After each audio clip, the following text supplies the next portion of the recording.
Hi friends, मैं प्रशांत एक बार फिर आपके सामने प्रेजेंट हुआ हूँ टॉपिक लीनियर इक्वेशंस के साथ। फ्रेंड्स, लीनियर इक्वेशंस हम क्लास 6 से पढ़ना स्टार्ट करते हैं और क्लास 12 तक अगर हम मैथ्स लेते हैं तो लीनियर इक्वेशंस चलती हैं हमारे।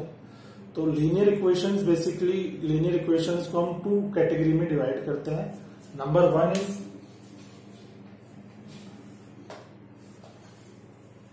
लीनियर इक्वेशन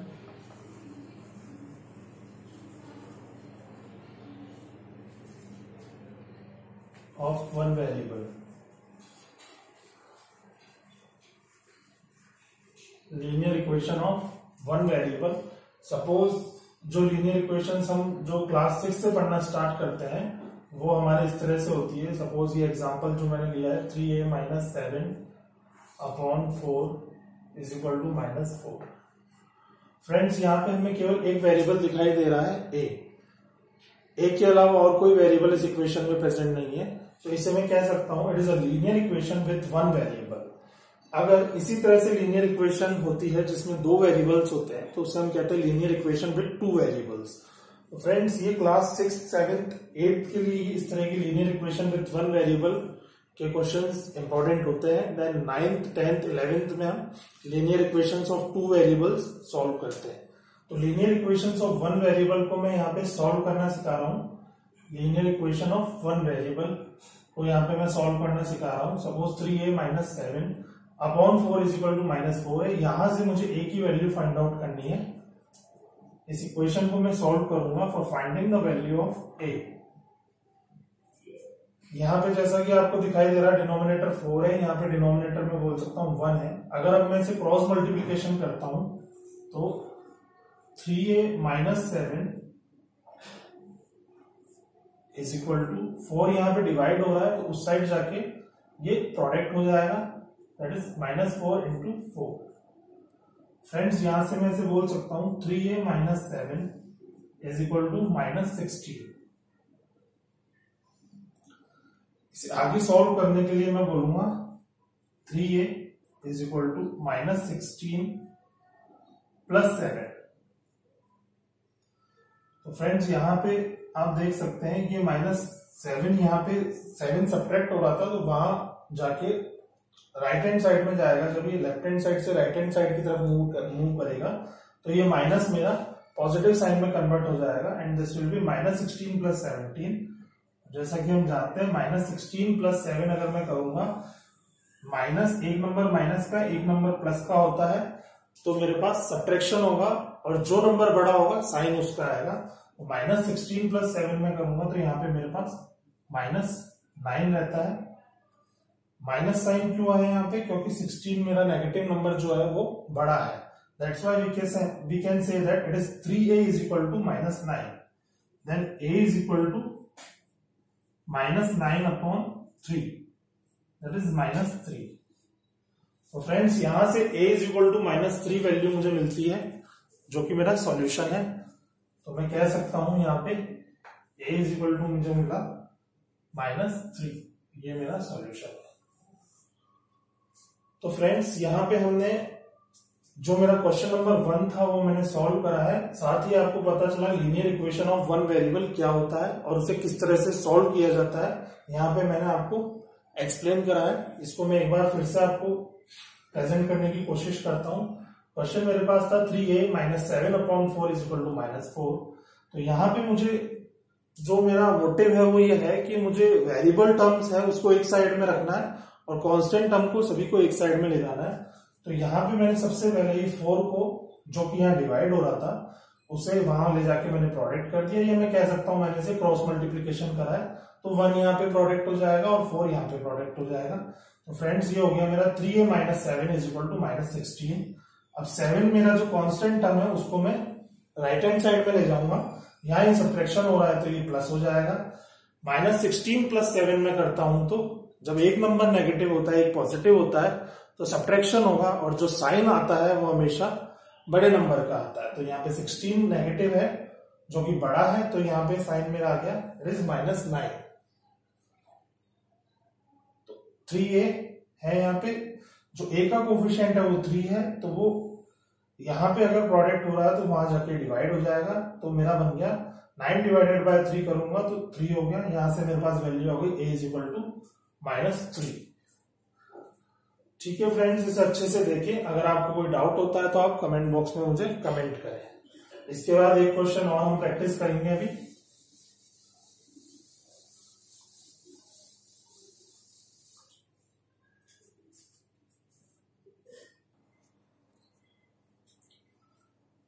अब हम सेकंड क्वेश्चन करने की कोशिश करेंगे। This is -4 3 minus y upon 2 is equal to 3 plus y। ठीक है फ्रेंड्स, जैसा कि मैंने पहले आपको बताया था कि इसे मैं क्रॉस मल्टीप्लीकेशन करता हूं। जब मेरे पास डिनोमिनेटर यहाँ पे 2 है, अब यहाँ पे डिनोमिनेटर मेरे पास 1 है, इसे मैं क्रॉस मल्टीप्लीकेशन करूंगा तो ये मेरे पास हो जाएगा, इट इज -4 3 माइनस y। ये एक लीनियर इक्वेशन है जिसमें एक वेरिएबल y मेरे पास प्रेजेंट है।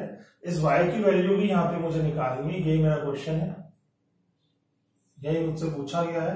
सॉल्व द लीनियर इक्वेशन आता है, इट मींस ये वेल नोन है कि जो वेरिएबल है मुझे उसकी वैल्यू निकालनी है। यहाँ पे वेरिएबल y है तो मुझे इसकी वैल्यू फाइंड आउट करनी है। तो यहाँ पे मैंने 1 प्रोडक्ट करा, ये 2 यहाँ पे डिवाइड हो रहा है, इधर आके प्रोडक्ट हो जाएगा, 3 2 6 देन 3 प्लस y। आगे इसे सॉल्व करता हूं फ्रेंड्स। तो जैसा कि आपको क्लियर है, -4 इंटू 3, एक नंबर माइनस का एक पॉजिटिव है, अगर प्रोडक्ट होता है तो माइनस का 12 आएगा मेरे पास। -4 माइनस y, माइनस माइनस मेरे पास प्लस होगा, it is 4y, 6 3 18 plus 6y। ये स्टेप मेरा कंप्लीट हुआ।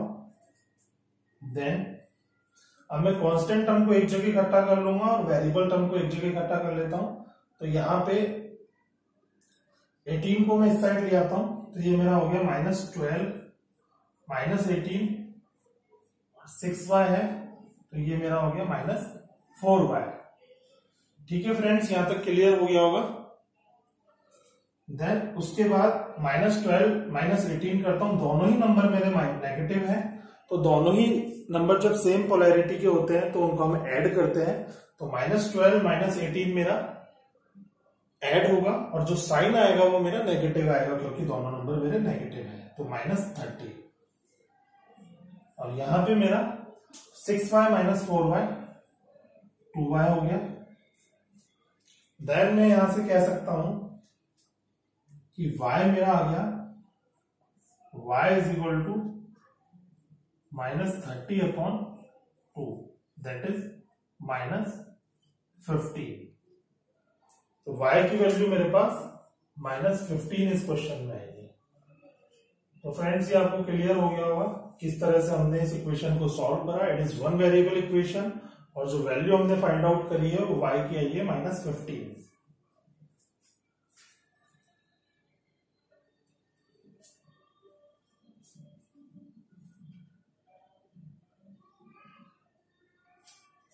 ठीक है फ्रेंड्स, y की वैल्यू 15 आई है। ये लास्ट स्टेप अच्छे से वीडियो में आपको दिख नहीं पा रहा होगा, तो मैं इसको एक बार यहां पे वापस कर देता हूं। यहां से मेरे पास -30 इज इक्वल टू, ये देखिए फ्रेंड, ये मेरे पास आया -30 इज इक्वल टू 2y आया था मेरे पास, ये विजिबल है। लेकिन इसके नीचे वाला स्टेप आप लोगों को अच्छे से नहीं दिख पाया है, इसे मैं यहां लिख देता हूं।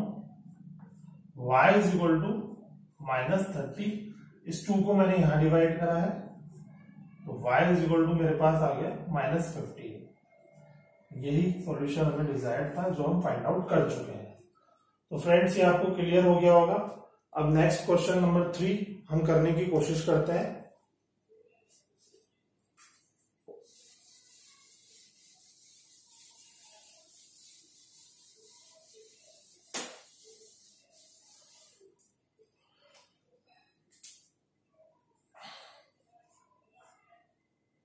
क्वेश्चन नंबर 3 थोड़ा सा डिफरेंट मैंने लिया है यहाँ पे, ताकि आपको बेसिक कंसेप्ट क्लियर हो जाए लीनियर इक्वेशन के। 2x - 1 plus 2 1 - 5x is equal to 9 plus x. ठीक है फ्रेंड, क्वेश्चन आपको क्लियर हो गया होगा। ये 3 का प्रोडक्ट हो रहा है, देन 2 का प्रोडक्ट हो रहा है, देन 9 प्लस एक्स है। It is the equation of one variable, here one variable is x. Then 3 को मैं सबसे पहले प्रोडक्ट कर देता हूं ब्रैकेट के अंदर, तो 3 2 जो 6x मुझे मिला। देन इट इज -3, -1 इंटू मैं 3 करता हूं तो -3 मुझे मिलेगा, प्लस 2 इंटू 1 मुझे 2 मिलेगा, 2 into -5 it is -10x is equal to 9 plus x. अब बहुत ही इजी हो गया फ्रेंड्स ये। तो मैं जो वेरिएबल वाले टर्म है वो सभी एक जगह इकट्ठे कर लेता हूं, और जो कांस्टेंट टर्म है वो सभी एक जगह इकट्ठे कर लेता हूं। तो ये मेरे पास 6x है, -10x है, -x ही यहाँ पे प्लस हो रहा है तो इसको मैं लेफ्ट हैंड साइड में ले गया तो ये माइनस हो गया, इज इक्वल टू 9 यहाँ पे मेरे पास ऑलरेडी कांस्टेंट था, -3 को मैं इधर लाया तो ये मेरा +3 हो गया, 2 को मैं इधर लाया तो ये -2 हो गया। फ्रेंड्स आप इसको सॉल्व करके भी इधर ले जा सकते हैं, मैं डायरेक्ट इधर ले आया हूं।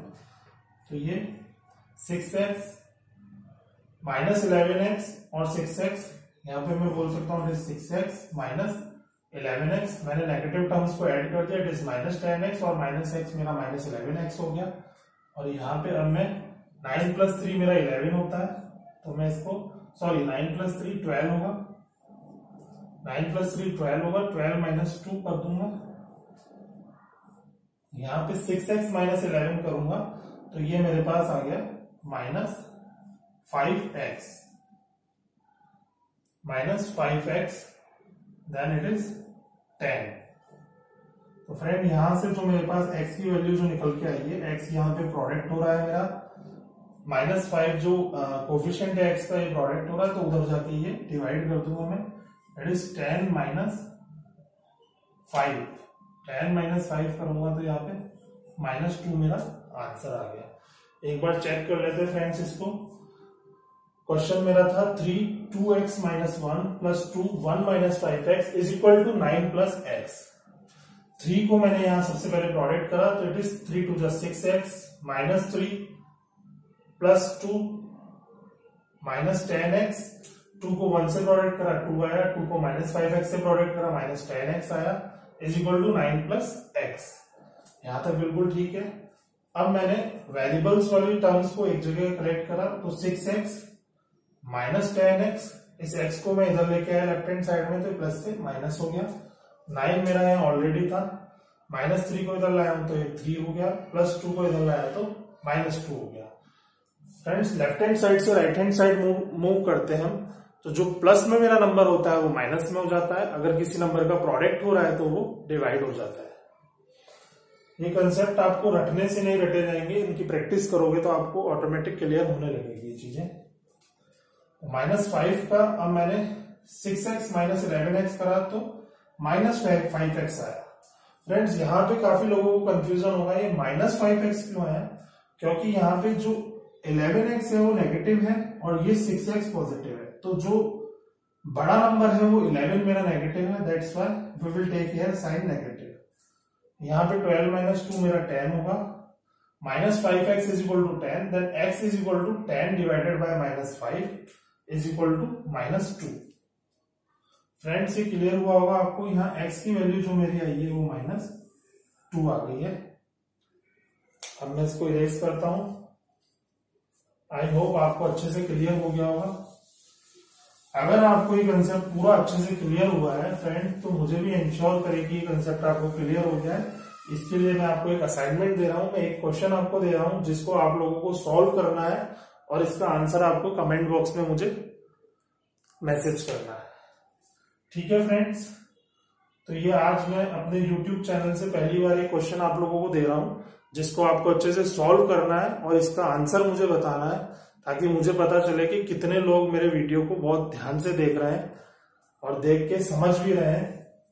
आप इसको सॉल्व करके मुझे देंगे तो मैं अच्छे वीडियोस बनाने के लिए काफी मोटिवेट होऊंगा। तो फ्रेंड्स प्लीज, ये क्वेश्चन है 2a/5 + 4 is equal to a/3 minus 1/5। Friends, जैसा कि आप लोग देख पा रहे हैं, इट इज 1/5।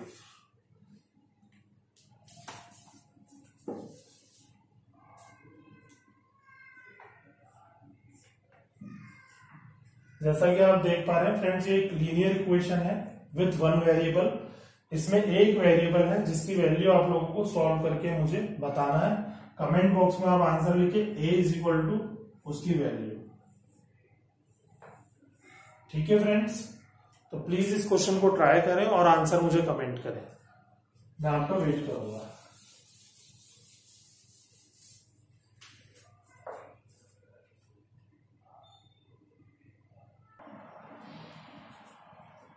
तो फ्रेंड्स, अब हम नेक्स्ट अपना टॉपिक स्टार्ट करते हैं लीनियर इक्वेशंस में ही, linear equations of two variables.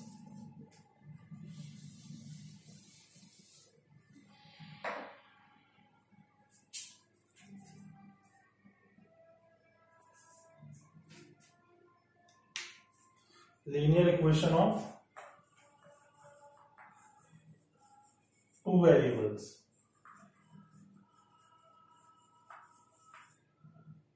Linear equation of two variables.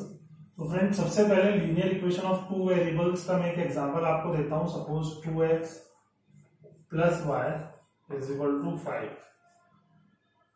आप इसे देख के पहचाने होंगे, ये एक लीनियर इक्वेशन है जिसमें टू वेरिएबल्स है। इसी को हम कहते हैं linear equations of two variables. इस इक्वेशन को सॉल्व करना है, यहाँ पे मुझे x की भी वैल्यू निकालनी है और y की भी वैल्यू निकालनी है। तो किसी भी लीनियर इक्वेशन जिसमें दो वेरिएबल्स है, उसको सॉल्व करने के लिए ये नेसेसरी है कि मेरे पास इसी कैटेगरी की टू वेरिएबल्स की दो इक्वेशन हो। एक सिंगल इक्वेशन से मैं इन दोनों वेरिएबल्स x और y की वैल्यू नहीं निकाल सकता हूं। वन वेरिएबल में हम जहां देख रहे थे, हमारे पास एक इक्वेशन थी जिसको हम सॉल्व करके उस वेरिएबल की a हो चाहे x हो चाहे y हो, उसकी हम वैल्यू निकाल पा रहे थे।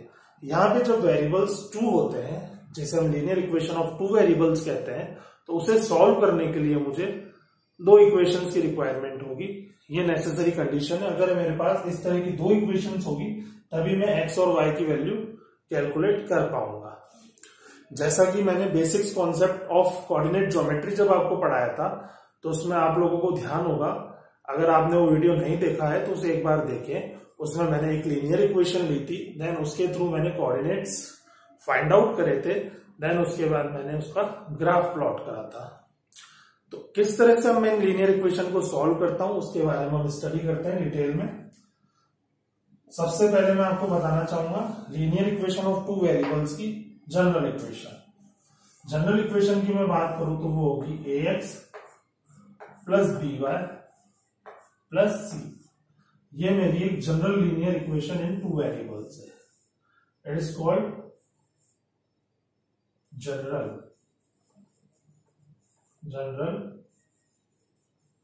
लीनियर इक्वेशन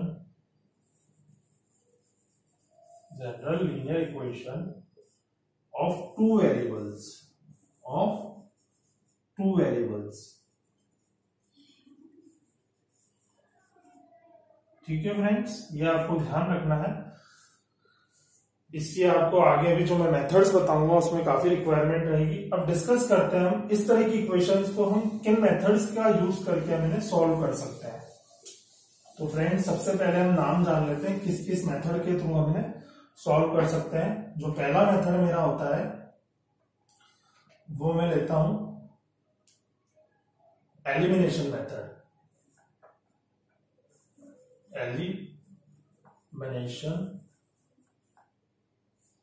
एलिमिनेशन मेथड, जैसा कि नाम से आपको पता चल रहा होगा, इसमें मैं एक वेरिएबल को एलिमिनेट कर दूंगा, देन दूसरे वेरिएबल की वैल्यू में फाइंड आउट करूंगा, देन उसके बाद जिस वेरिएबल को मैंने एलिमिनेट करा है उसकी वैल्यू में फाइंड आउट कर पाऊंगा। Elimination method. Then second one is substitution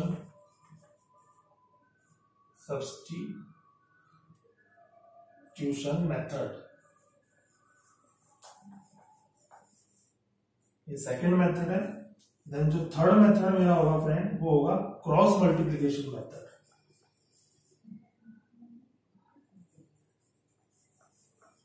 multiplication cross multiplication method. Then fourth method मेरा होता है graphical method.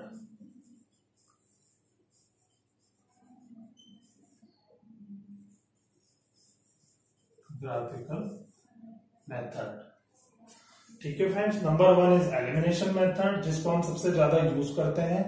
Number 2 is substitution method. कई बार हमें क्वेश्चन, फ्रेंड्स आपके दिमाग में क्वेश्चन उठ रहा होगा, अगर मैं एक मेथड जान लूं तो मैं इस इक्वेशन को सॉल्व कर पाता हूं, तो अदर 3 मेथड्स का तो कोई रोल रहा ही नहीं है। बट फ्रेंड्स कई बार इसमें 10th बोर्ड में जो क्वेश्चन आता है वो इस तरह से आता है, solve these linear equation of two variables by using the cross multiplication method, by using the graphical method, by using the elimination method and by using the substitution method। Friends उसके लिए आपको ये चारों मेथड अच्छे से clear होने चाहिए, तो इसलिए 1 by 1 हम इन चारों मेथड की स्टडी करेंगे। सबसे पहले मैं आपको बताना चाहूंगा cross multiplication method. Cross multiplication method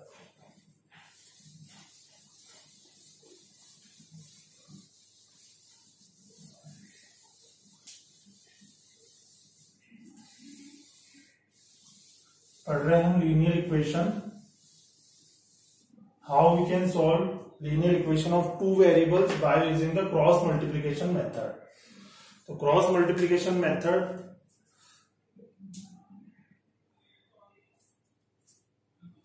तो फ्रेंड्स ये क्रॉस मल्टीप्लिकेशन मेथड जो मेरा पहला मेथड है उसको हम अब डिटेल में पढ़ने की कोशिश करेंगे।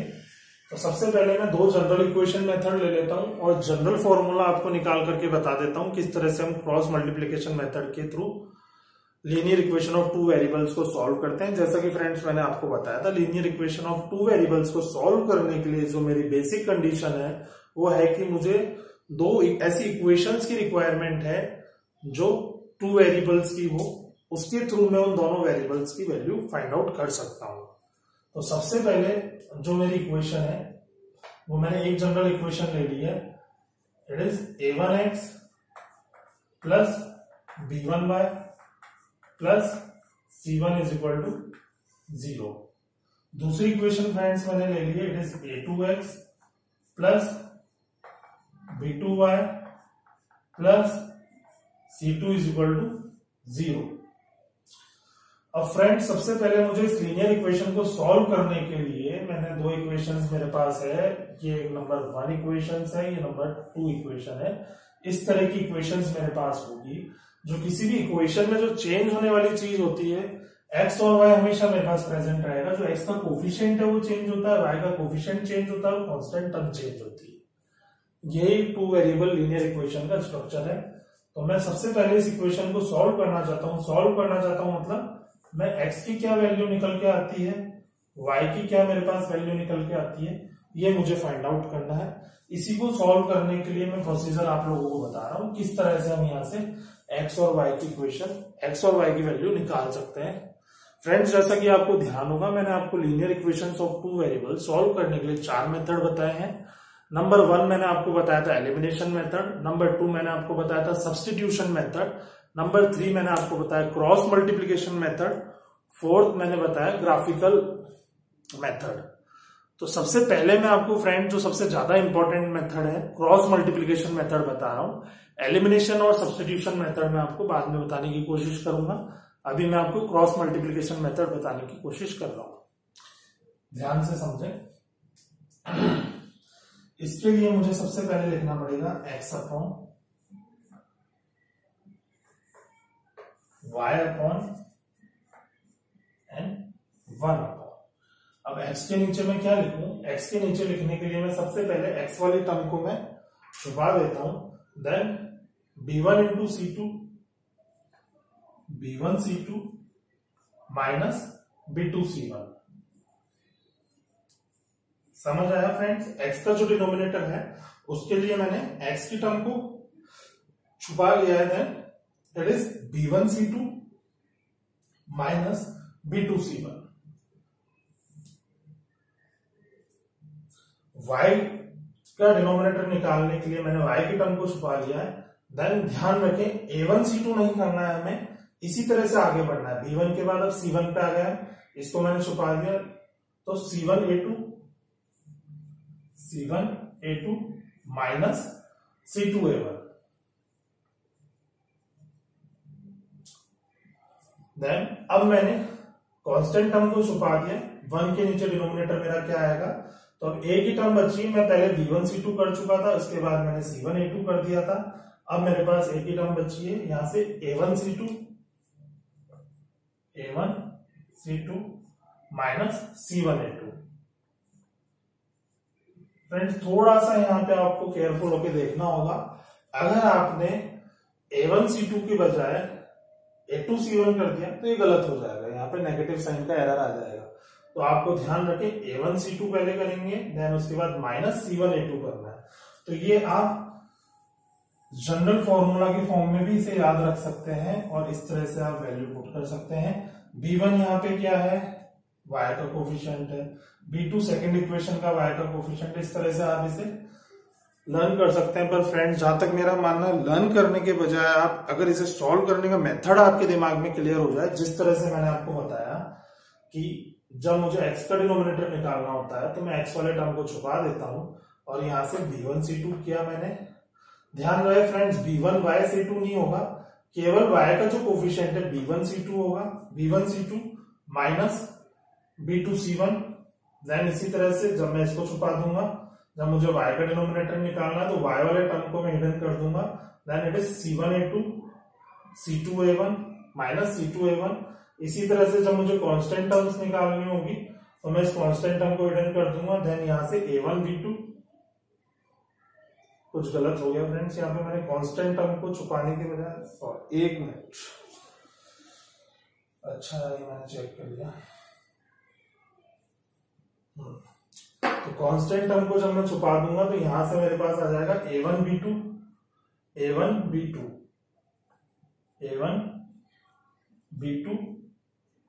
Minus B1A2। कांस्टेंट टर्म के नीचे जब निकालूंगा तो मैं इसको छुपा दूंगा, तो यहां से मेरे पास आ गया A1B2 माइनस A2B1। ठीक है फ्रेंड्स, तो ये अब आपको क्लियर हो गया होगा।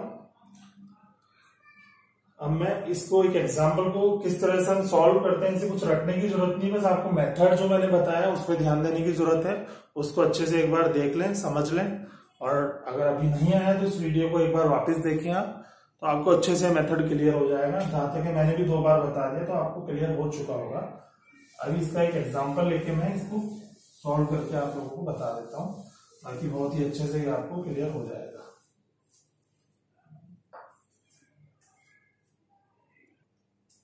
फ्रेंड्स जैसा कि हम क्रॉस मल्टीप्लिकेशन मेथड का मैंने जनरल फॉर्मूला से आपको बताया, अब मैं इसका एक एग्जांपल लेके आपको और क्लियर करने की कोशिश करता हूं। x minus 3y minus 7 is equal to 0, यह मेरी पहली लीनियर इक्वेशन है इन 2 वेरिएबल्स। दूसरी इक्वेशन जैसा कि मैंने बताया आपको, लीनियर इक्वेशन इन 2 वेरिएबल सॉल्व करने के लिए मुझे 2 इक्वेशन की तो नेसेसरी जरूरत रहेगी। 3y minus 15 is equal to 0। यहां से मुझे x y की वैल्यू निकालनी है। जैसा कि मैं आपको बहुत अच्छे से क्लियर कर चुका हूं कि इक्वेशन सॉल्व करने का मतलब है वेरिएबल x और y की वैल्यू फाइंड आउट करना। तो यहां से x की वैल्यू फाइंड आउट करने के लिए मैं सबसे पहले फ्रेंड्स वही जो मैंने बताया x अपॉन करूंगा, देन उसके बाद y अपॉन करूंगा, देन 1 अपॉन करूंगा। ठीक है फ्रेंड्स, अब x का डिनोमिनेटर फाइंड आउट करने के लिए मैं x को छुपा देता हूं, और यहाँ पे जो पूरा y का जो कोफिशिएंट है वो -3 है। 3 नहीं है फ्रेंड्स, ऐसे मिस्टेक ना हो, ये -3 है। तो -3 इंटू -15 करूंगा, माइनस, थोड़ा सा इसको और स्पेस देके मैं लिख लेता हूं ताकि लिखने में दिक्कत ना आए।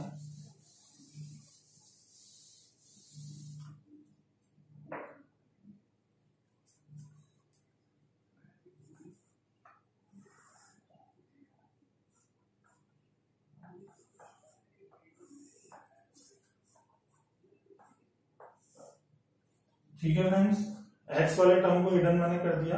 देन यहां से मुझे -3 इंटू -15 करना होगा, -3 इंटू -15, -3 इंटू -15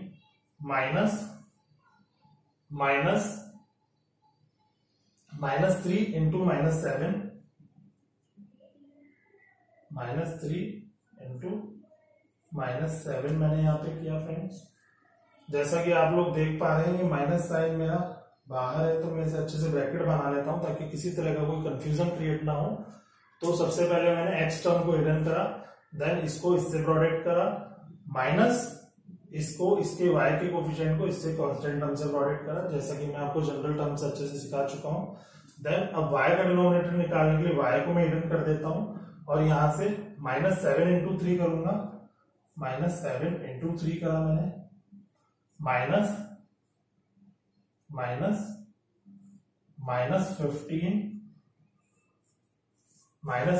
इंटू 1 यहां पे मेरा कोफिशिएंट है, इंटू 1। ठीक है फ्रेंड्स, ये आपको बहुत अच्छे से क्लियर हो गया होगा।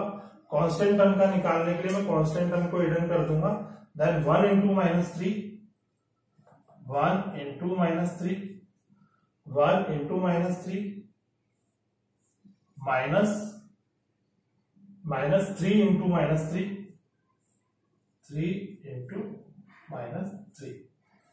ठीक है फ्रेंड्स, तो जो मेरा बेसिक जो मेरा वर्किंग था वो मैंने क्लियर कर लिया है यहाँ पे। अब मुझे बस इनको सॉल्व करना है और एक्स और वाई की वैल्यू निकालनी है। अब मैं इसको इरेज कर देता हूँ फ्रेंड्स, ताकि मैं अच्छे से इसको सॉल्व कर पाऊं। यहाँ पे मैं एक स्टेप और यहाँ नीचे लिख सकता हूँ। तो ये मेरा एक्स हो गया, इसको मैंने सॉल्व करा तो 15 3 45 हो गया यहाँ पे, -7 3 21 इज इक्वल टू y, -7 3 21 -15 यहाँ पे रहेगा, तो ये +15 हो गया, इज इक्वल टू 1 अपॉन -3 3 3 9, -3 3 9, -9, ये प्लस का 9 हो गया फ्रेंड्स। ठीक है, -3 इंटू 3 करा तो मैंने क्या आया, -3 इंटू 3 मैंने किया तो क्या आएगा फ्रेंड्स, -9 आएगा। -9 को